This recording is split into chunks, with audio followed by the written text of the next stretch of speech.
Bismillahirrahmanirrahim. Assalamualaikum warahmatullahi wabarakatuh. Salam sejahtera, selamat pagi.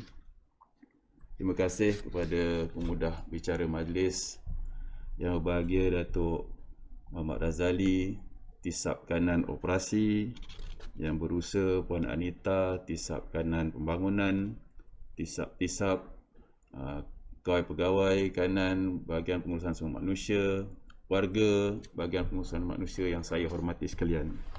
Alhamdulillah, bersyukur kita kehadrat Allah Subhanahu wa taala kerana dengan limpah kurnianya serta izinnya dapat kita bersama-sama pada pagi ini dalam satu majlis yang gilang gemilang untuk awal tahun, iaitu perhimpunan bulanan bahagian pengurusan sumber manusia. Saudara yang saya hormati sekalian, pertama sekali izinkan saya untuk merakamkan ucapan terima kasih, syabas serta tahniah kepada barisan Urustia yang telah bersama-sama menjayakan program kita pada pagi ini. Kalau kita lihat kali ini program kita agak berbeza dibandingkan dengan program-program yang kita laksanakan sebelum ini. Kalau sebelum ini kita adakan perhimpunan ini secara bersemuka, kita adakan di Dewan Besar dengan penglibatan dan kehadiran lebih ramai warga supaya kita dapat mendengar amanat serta arah tuju kita punya gerak kerja bahagian pengurusan sumber manusia untuk tahun 2021. Tapi bagi tahun ini, sesuai dengan pendekatan norma baru dalam perkhidmatan awam, kita telah mengubah suai bentuk majlis serta perhimpunan kita pada kali ini. Kali ini kita adakan secara hybrid, di mana secara bersemuka ada sebahagian kecil warga bahagian pengurusan sumber manusia bersama-sama kita pada pagi ini secara bersemuka, tapi dengan keadaan yang terkawal dengan SOP yang begitu ketat bagi kita mengelakkan berlaku jangkitan dan penularan penyakit COVID-19. Dalam masa yang sama juga, kita ada warga yang mengikuti perhimpunan pagi ini secara atas talian, sama ada di stesen-stesen tempat kerja masing-masing, di rumah bagi mereka yang bekerja yang dibenarkan untuk bekerja secara BDR, ataupun di mana-mana saja lokasi yang warga kita berada. Saya dimaklumkan ada juga warga kita yang mengikuti siaran ini secara online yang berada di tempat-tempat yang tertentu, seperti ada appointment dengan pihak hospital dan sebagainya. Walau bagaimanapun, ia bukan sebagai satu penghalang untuk kita bersama-sama mendengar amanat serta perkongsian ilmu yang telah kita susunkan sebegini rupa. Saudara-saudari yang saya hormati sekalian, untuk 2-3 bulan kebelakang ini kita telah pun meraihkan beberapa perayaan besar bagi negara. Begitu juga tidak kurang pentingnya juga kita meraihkan perayaan-perayaan ini di peringkat bahagian. Pada Januari 2021 di awal tahun ini kita telah meraihkan Hari Taikusam bersama-sama dengan seluruh warga. Itu juga dengan kita ada sambutan Hari Wilayah Persekutuan pada 1 Februari 2021 yang kita adakan secara setiap tahun. Dan baru-baru ini pada minggu lepas kita telah meraihkan bersama-sama majlis ataupun Tahun Baru Cina yang kita telah raihkan bersama-sama. Saya harap dan percaya majlis-majlis ini, perayaan-perayaan ini kita telah sambut bersama-sama atas semangat kerjasama, muafakat dan sebagainya, akhirnya untuk memastikan kita punya kerjasama serta tali persaudaraan kita sentiasa terjalin. Tuan-tuan dan puan-puan, saya mewakili keseluruhan kepimpinan tertinggi bahagian mengucapkan tahniah dan syabas atas kejayaan tuan-tuan dan puan-puan sepanjang tempoh tahun 2020. Saya perlu mengakui di sini bahawa walaupun kita hanya bekerja secara bersemuka di pejabat untuk tempoh yang pendek dalam lebih kurang 7 hingga 8 bulan, di mana yang lain tu kita bekerja secara BDR dan sebagainya. Walau bagaimanapun, pencapaian kita hampir-hampir mencapai 100% dan setengah-setengah cawangan ataupun gerak kerja itu mencapai lebih pada 100%. Walaupun kita hanya bekerja secara bersemuka untuk tempoh yang pendek. Ini membuktikan bahawa ia bukan satu halangan bagi kita untuk terus contribute pada sesuatu yang baik kepada negara dan organisasi.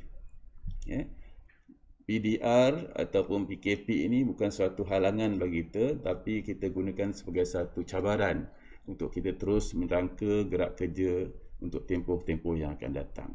Tahun 2020, kita tidak dapat nafikan bahawa kita berdepan dengan pelbagai cabaran.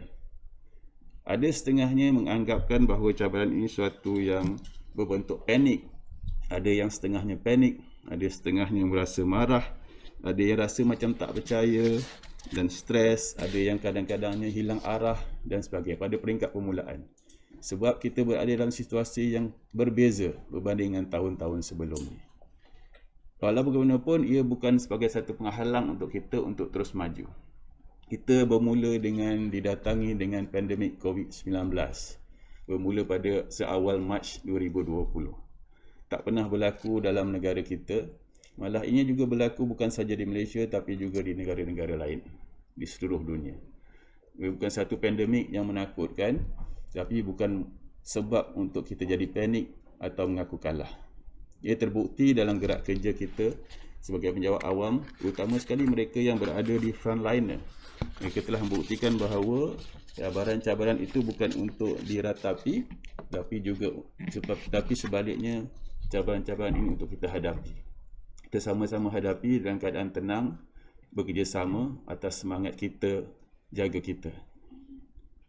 Sehubungan dengan itu, kita walaupun tidak bergerak secara frontliner secara terus-menerus, tapi saya menganggap bahawa pegawai-pegawai di bahagian pengurusan manusia ini merupakan juga frontliner.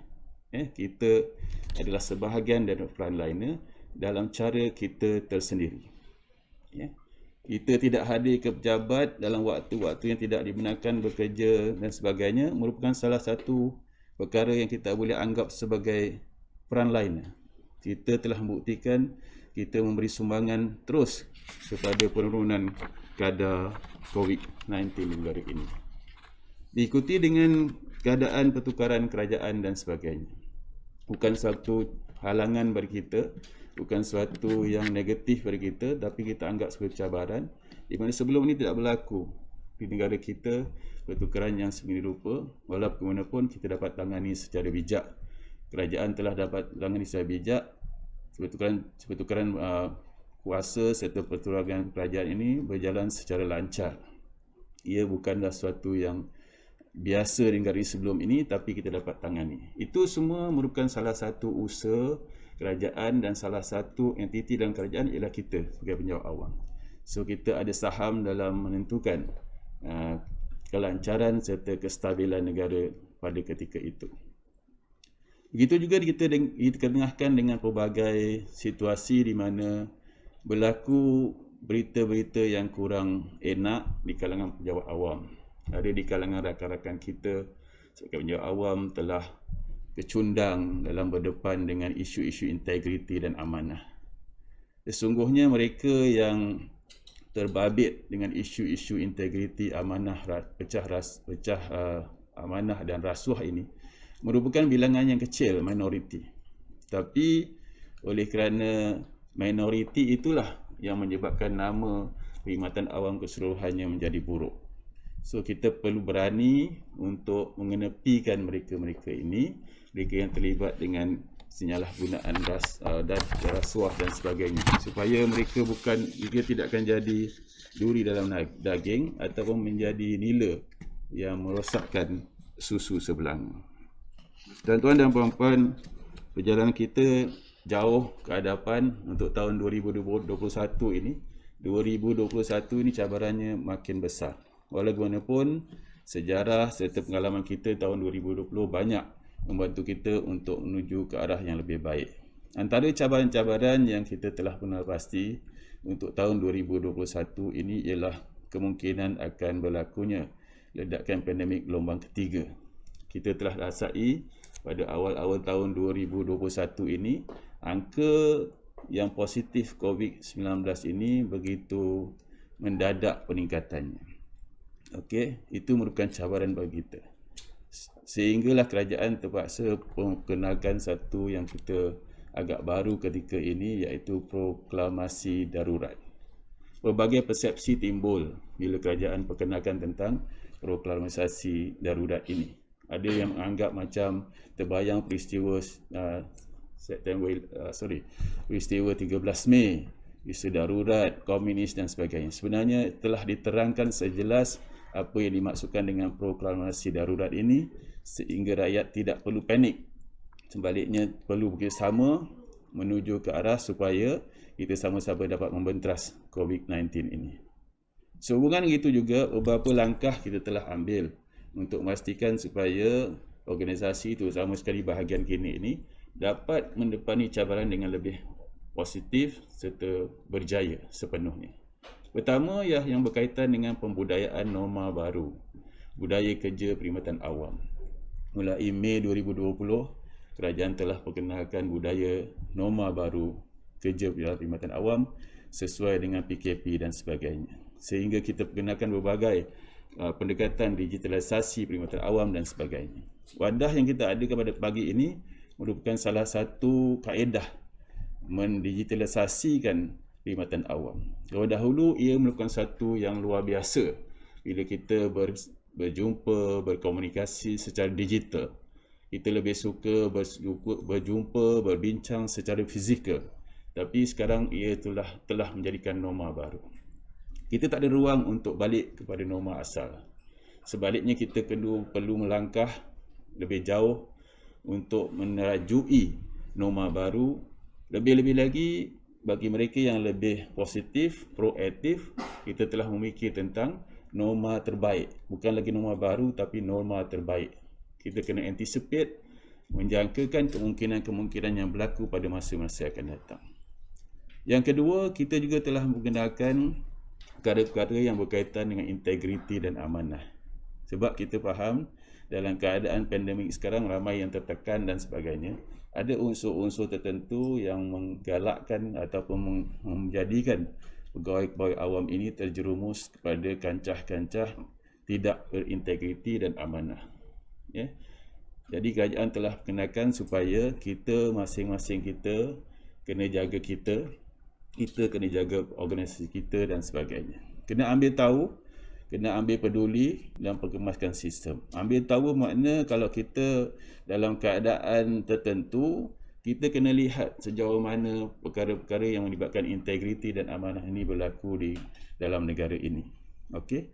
Tuan-tuan dan puan-puan, sebagai sebuah organisasi di bawah kementerian, tidak lari kita kena mengikuti atau bersetuju ataupun bersama-sama dengan pucuk pimpinan negara, kementerian, iaitu yang berhormat Menteri Kanan Pendidikan telah pun memperkenalkan satu mantra bersesuaian dengan KPM, Kementerian Pendidikan Malaysia ini diubah suai ataupun disesuaikan, diperkasakan dengan pendekatan KPM, iaitu Quality, Productivity dan Modernisasi.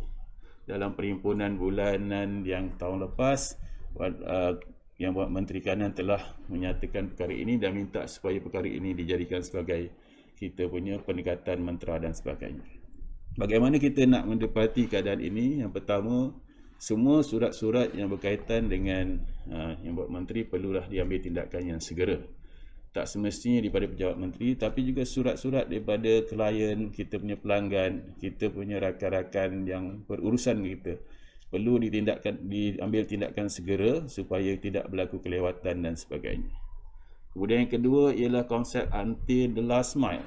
Maknanya kalau kita buat kerja tu, kita kena pastikan yang kita punya kerja itu hingga akhirnya berlaku. Jangan kita sekadar melepaskan batuk di tangga, habis kerja kita lepaskan begitu saja, apa yang berlaku sehingga akhir kita ambil maklum.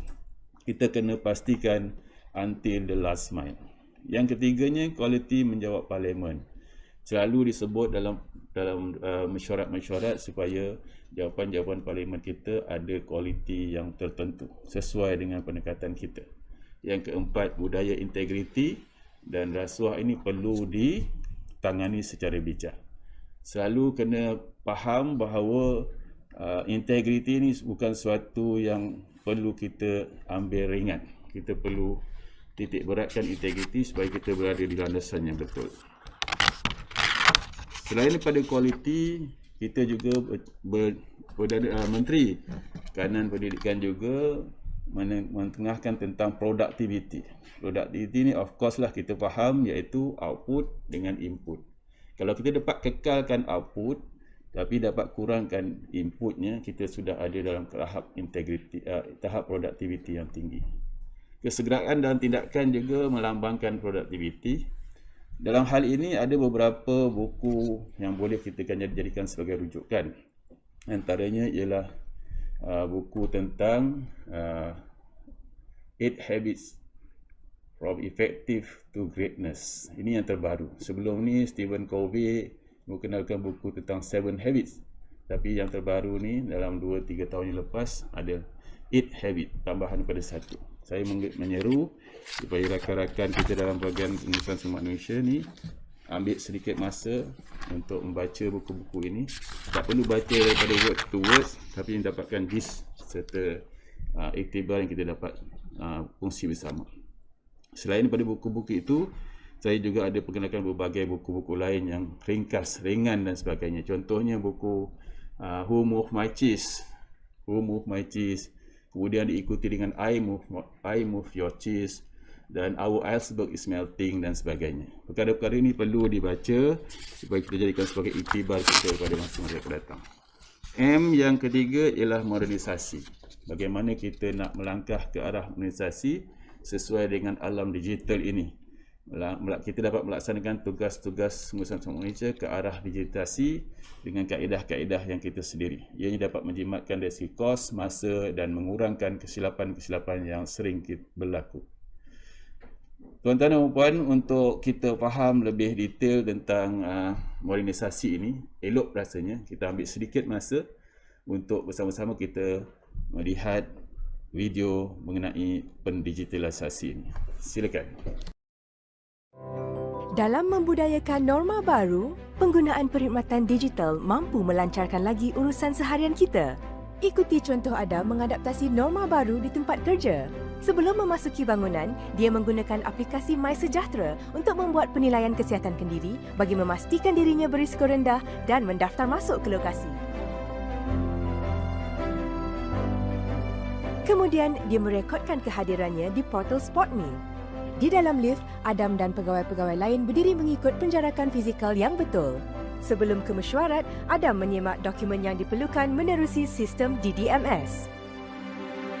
Semua pegawai duduk dengan jarak 1 meter. Ekonomi pasca COVID-19 ternyata mencabar, namun telah membuka peluang pekerjaan baru, terutamanya dalam ekonomi digital. Ini mendorong Khairul untuk meningkatkan kualiti hidupnya. Dia mendapatkan maklumat tentang memulakan perniagaan di portal Malaysia Biz. Dalam mengadaptasi norma baru ini juga, anaknya sedang giat mengikuti pembelajaran secara dalam talian. Demi masa depan keluarganya, Khairul membuat keputusan untuk mendaftarkan perniagaan barunya. Tahukah anda tentang pendigitalan KKM? Pesakit kes ringan seperti Laila kini boleh menempa slot temujanji secara dalam talian di portal MyHealth. Di klinik, jururawat menjana surat pengesahan dan pengakuan pegawai Laila menerusi EGL. Sementara itu, Dr. Muizzuddin sedang memberikan penilaian kesihatan susulan secara maya. Apabila tiba giliran Laila, dia menerima rawatan yang sewajarnya. Dr. Muizzuddin kemudian merekodkan maklumat kesihatan pesakit ke dalam sistem HIS. Kita harus bergerak seiring dengan perubahan masa. Pendigitalan ialah norma baru. Kita telah saksikan perkara yang berkaitan dengan pemodernisasi atau modernization serta amanat ataupun kata-kata yang telah disampaikan oleh Yang Berhormat Menteri Kanan. Perlu ditekankan bahawa kita di peringkat bahagian ini juga ada peningkatan-peningkatan yang berkaitan dengan KPM, di mana kita telah bersetuju untuk sama-sama mengimarahkan tentang KPM++. KPM++ yang kita masukkan ialah selain pada kualiti, produktiviti dan modernisasi, kita juga ada beberapa M yang kita gunakan untuk memantapkan lagi urusan kerja kita seharian.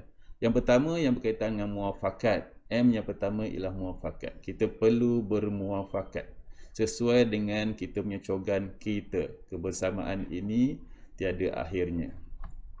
Selain daripada muafakat, kita juga ada pendekatan tentang muzakarah. Muzakarah bermakna kita perlu berunding, berbincang dalam forum-forum yang tertentu. Termasuklah pada kumpulan AKP, perlu ada rundingan dan sebagainya secara bottom up ataupun top down.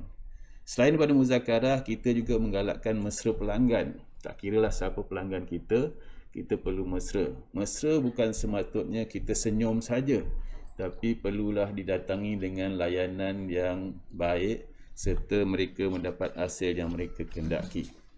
Dan yang tidak kurang pentingnya ialah M yang keempat, iaitu muhasabah. Muhasabah diri, kaizen. Kita kena melihat semula apa yang kita telah laksanakan sepanjang tahun 2020 dan kita mengurat langkah untuk terus menuju maju kepada tahun 2021 nanti, insya-Allah. Tuan-tuan dan puan-puan, sehubungan itu saya suka mengingatkan pada diri saya dan tuan-tuan dan puan-puan, kita telah bersama-sama bersetuju untuk membudayakan serta memartabatkan konsep kita, KITA, yang kita ambil daripada kebersamaan ini tiada akhirnya. Maknanya kita kerja kita secara bersama-sama. Lepas ini kita tak dikata saya buat itu, saya telah berjaya buat ini, saya telah berjaya buat itu.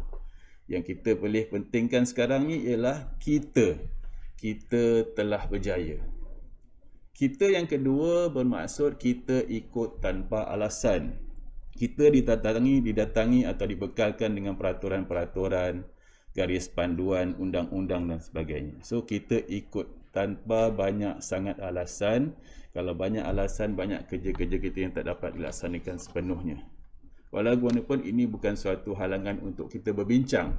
Berbincang itu boleh, tapi jangan terlampau banyak alasan-alasan yang remeh-remeh dan tidak boleh diterima. Yang ketiga, kukuhkan ikatan, tingkatkan amalan. Maknanya bersama-sama kita kukuhkan ikatan kita. Kita bukan kata memperkuatkan ikatan, tapi kita kukuhkan ikatan. Martabat yang lebih tinggi. Kita bukan sahaja mengatakan tentang banyakkan amalan, tapi kita tingkatkan amalan. Dari tahun 2021, kita juga telah menyambut 2020 dengan jayanya.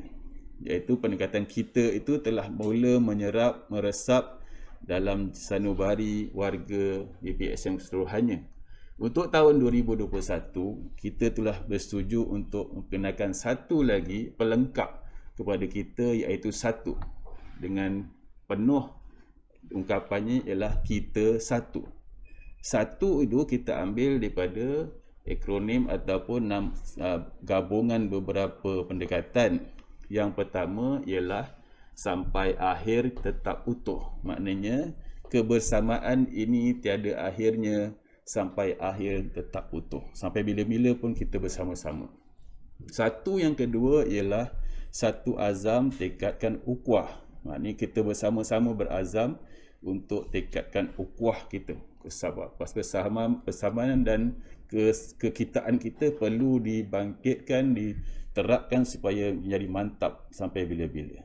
Yang ketiga, sepakat, akrab, toleransi dan utuh. Itulah pendekatan-pendekatan yang kita perlu bersama-sama. 2020 kita telah perkayakannya, 2021 kita tambah baik menjadi kita satu. Mudah-mudahan pendekatan ini akan menjadi sumber untuk kita bergerak pada langkah-langkah yang akan datang. Tuan-tuan dan puan-puan, saya ingin ingatkan kepada tuan-tuan dan puan-puan sebagai warga bahagian pengurusan sumber manusia ini sebagai satu pendekatan yang baik untuk kita ikuti bersama-sama, iaitu bagaimana kita langkah-langkah yang kita perlu ambil untuk pencegahan COVID-19 di tempat kerja. Jangan sampai kita berlaku di mana kita menjadi salah satu punca kepada penurunan penyakit COVID ini. Berbagai peraturan telah kita perkenalkan. Saya harap edaran-edaran infografik yang telah diberikan sebelum ini dapat membantu tuan-tuan untuk bekerja dalam keadaan yang selesa, bebas daripada COVID dan sebagainya. Kalau COVID selepas ni dah tak ada pun, kita kekalkan kebersihan dan SOP ini supaya kita sentiasa terhindar daripada gejala-gejala ataupun penyakit-penyakit yang tidak kita ingini. Dalam memenuhi ataupun mematuhi PKP serta SOP, janganlah kita hanya takut kepada penguatkuasaan. Kalau ada polis, kita ikut peraturan. Tapi kalau tak ada polis, kita lupa. Kita tak ikut peraturan. SOP serta PKP ini bukan satu yang menakut-nakutkan, tapi sebagai satu panduan untuk kita ikuti untuk kebaikan bersama sesuai dengan konsep kita jaga kita. Ramai di kalangan kita yang telah dibenarkan untuk melaksanakan BDR, bekerja dari rumah, disebabkan oleh faktor-faktor tertentu.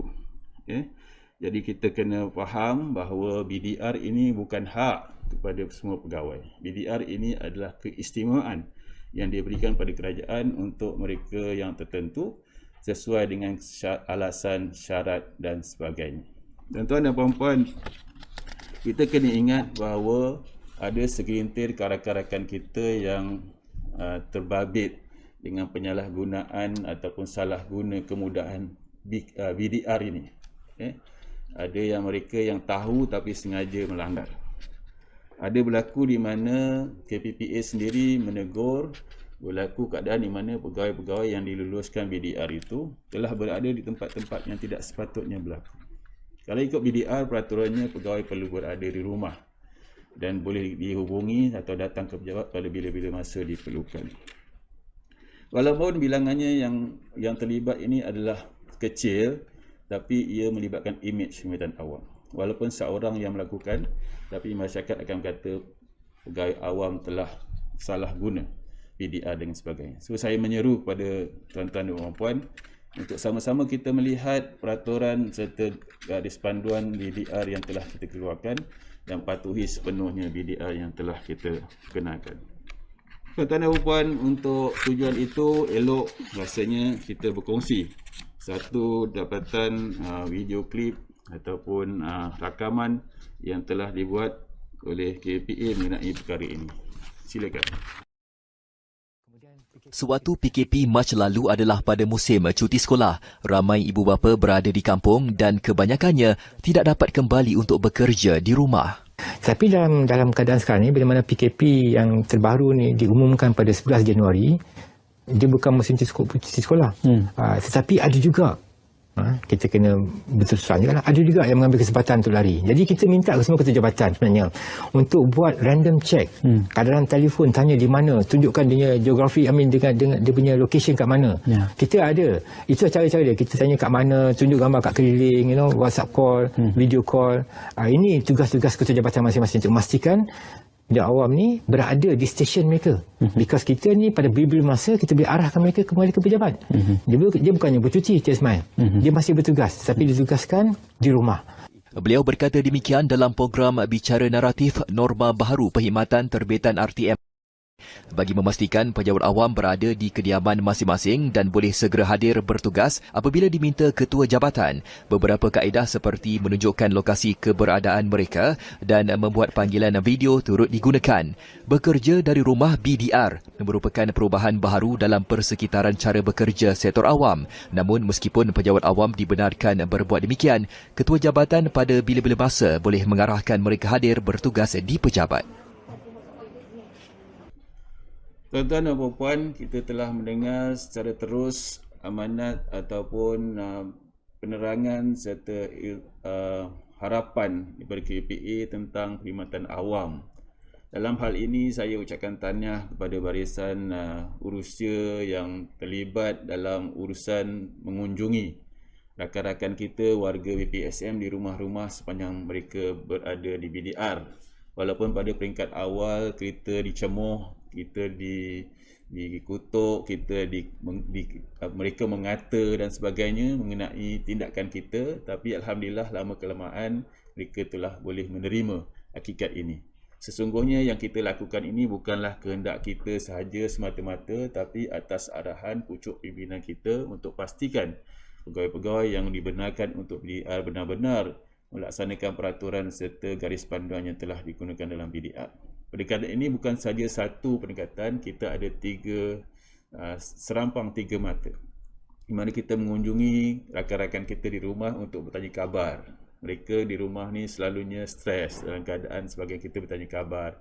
Di samping itu, kita juga menjalinkan hubungan silaturahim, kita memberikan garis panduan, peraturan-peraturan, memperingatkan mereka dan nombor-nombor untuk dihubungi kalau berlaku perkara-perkara yang tidak diingini. Selain itu, kita juga menyerahkan cenderahati ataupun bantuan pelitup muka, mask kepada rumah-rumah yang kita kunjungi sebagai tanda kita bersama-sama. Walaupun berjauhan, ada di pejabat, ada di rumah, tapi kita bersama-sama sesuai dengan konsep kita. Kebersamaan ini tiada akhirnya. Mudah-mudahan semua pendekatan kita lakukan sepanjang tempoh 2020 dan 2021 ini akan membuahkan hasil dan beri manfaat kepada semua pihak, sama ada pegawai sebagai warga BPSM, begitu juga sebagai negara keseluruhan. Tuan-tuan dan puan-puan, atas ucapan itu saya berdoa supaya kita sentiasa sihat walafiat dan dapat meneruskan kerja-kerja siaran kita sehingga berjaya. InsyaAllah kejayaan ini akan datang dengan ikhlas, dengan keikhlasan dan berasa bersungguh-sungguh. Saya harap semua yang kita telah berkatakan pada pagi ini dapat diterima serta dapat dijadikan sebagai satu panduan untuk kita bergerak pada tahun 2021. Sekian saja, wabillahi taufiq wal hidayah. Assalamualaikum warahmatullahi wabarakatuh.